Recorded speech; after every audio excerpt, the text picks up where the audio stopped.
Hi, I'm Mikayla. I'm on the Hospital Relations Committee of Illinithon, and we're here with CMN family, Erwin. Can you start by telling us a little bit about Erwin's story? Yeah. When I was 17 weeks pregnant, I was T-boned. It was a really bad car accident. None of us were supposed to live through it. The kitty. I was airlifted to St. John's. Nia. I was airlifted to St. John's, and while in the trauma center, they confirmed that my water had completely broken. I had no amniotic fluid left, and that's called preterm premature rupture of membranes. At that point, they gave Erwin about 1% chance to survive and to make it to birth. She wasn't viable, which means that the baby can live outside the womb. So they sent us home with a little bit of good luck, hope, and to go on bed rest, basically. At 23 weeks, I was admitted into St. John's. They did give us a steroid shot to kind of help her lungs, and we were hoping to go a little bit longer. I actually developed an infection, and they had to do an emergency C-section at 23 weeks. She was born 1 pound, 6 ounces as a micro-preemie. So how has St. John's helped you through the experience and all of the events? St. John's is a phenomenal hospital.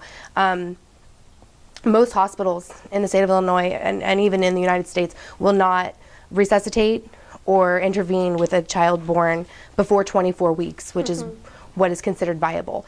Erwin was born before 24 weeks, and they did everything they could to resuscitate her and to bring her back and to bring her up to the NICU and save her life, which they ultimately did. They did. We were in the NICU for 137 days, which is just under 5 months, and in that process, we had so many staff and just nurses and everyone who genuinely cared about us. They genuinely cared about her. It wasn't just a job for them. They watched her grow, and they helped us through so much.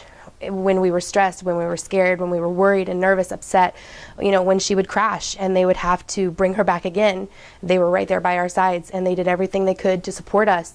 So can you tell us one of your favorite moments of St. John's? Yes, one of my ultimate favorite moments, at least while we were in the NICU, was the very first time I got to hold her.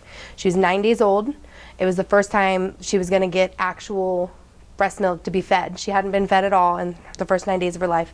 And they bring in this K-chair, this kangaroo care chair, and I don't know what's going on. I'm used to going in and just looking through the glass and seeing her. And they look at me and they said, "Today's the day. You get to hold her today." And I was just so elated. I freaked out. And I go and I change into this robe so I could put her on my skin to skin.